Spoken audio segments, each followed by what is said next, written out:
Oke, salam sejahtera tuan-tuan dan puan-puan, salam perpaduan kepada seluruh rakyat Malaysia. Terima kasih juga yang sudah bersama di channel ini. Dan bagi mereka yang belum subscribe channel ini, sila subscribe dan like dan komen, share supaya Anda tidak akan ketinggalan info-info menarik yang ada di channel ini. Oke, berita hari ini saya mau ungsikan kepada Anda daripada Sinar Harian. Isu pakar HDB KPKT sedia ambil tindakan perundangan. Sialam, Kementerian Pembangunan Kerajaan Tempatan KPKT tidak teragak-agak untuk mengambil tindakan perundangan kepada pihak yang membuat tomahan fitnah dan cobaan menghasut rakyat susulan membawa masuk pakar luar untuk berkongsi kepakaran dan pengalaman berhubung isu perumahan. Menterinya NGA Kor Ming berkata tuduhan setengah pihak berkepentingan politik bahwa perkongsian pakar perumahan daripada Lembaga Perumahan dan Pembangunan HDB Singapura dibuat bagi mengisi kelemahan penjawat awam Malaysia adalah tidak benar dan berniat jahat.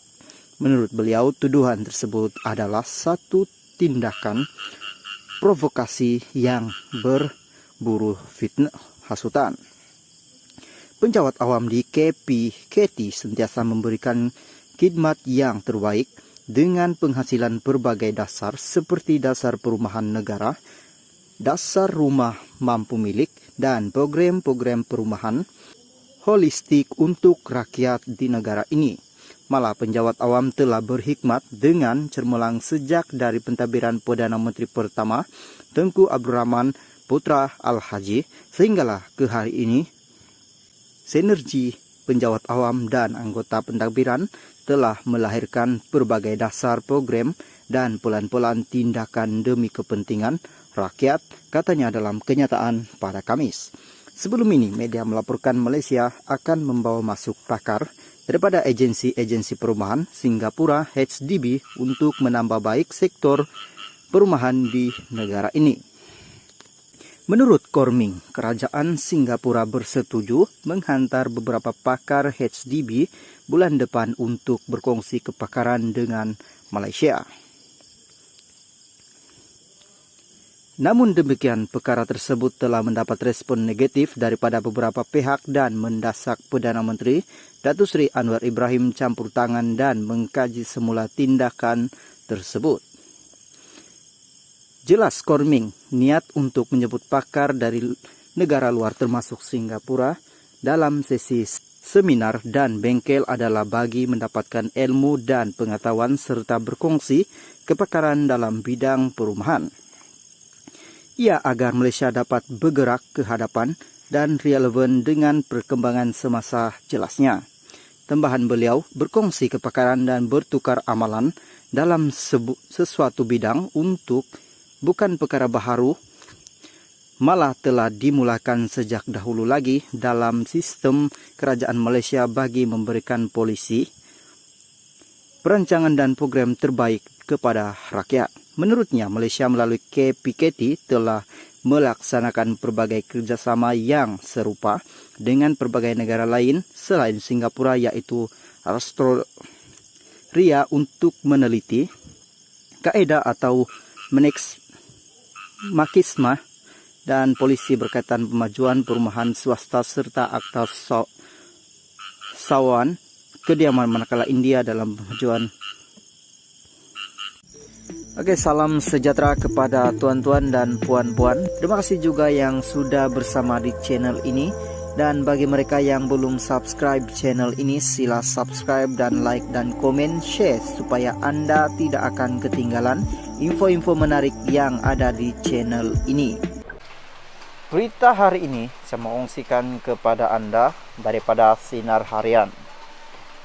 Tidak apa, kita dengarlah pandangan Ismail Sabri Anwar.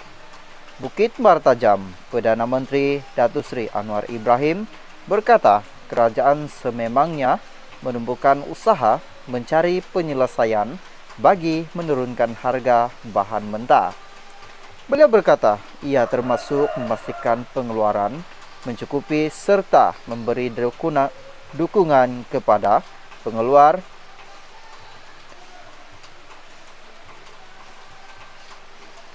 domestik bagi produk telur, ayam, dan sayuran.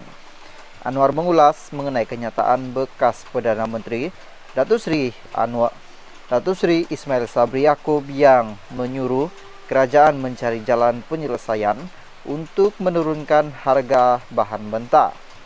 Tidak apa, kita dengarlah pandangan dia, Ismail Sabri. Saya pun mahu banding sebulan setengah menteri berkenaan yang bekerja itu. Kalau saya bandingkan, saya boleh akui yang dilakukan sekarang lebih bersungguh-sungguh, katanya kepada pemberita selepas menghadiri majlis kenduri rakyat di kampung halamannya di sini pada malam Isnin.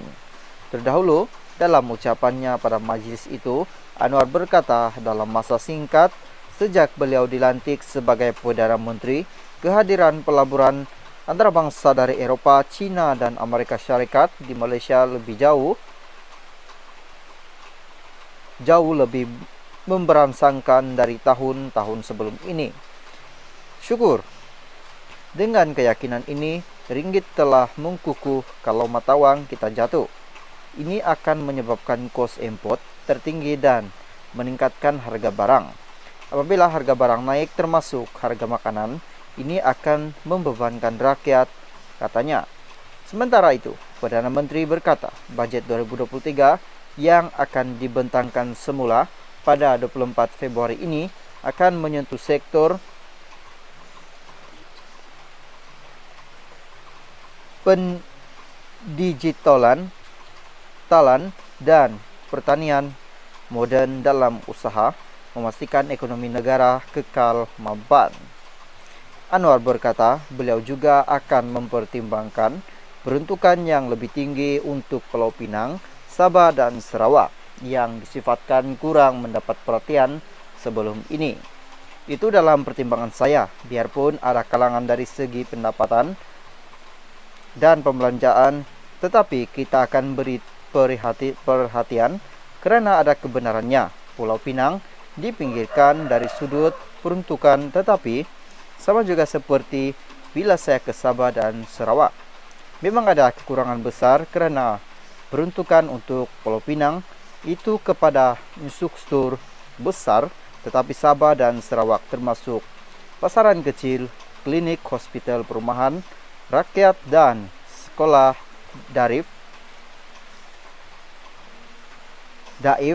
katanya.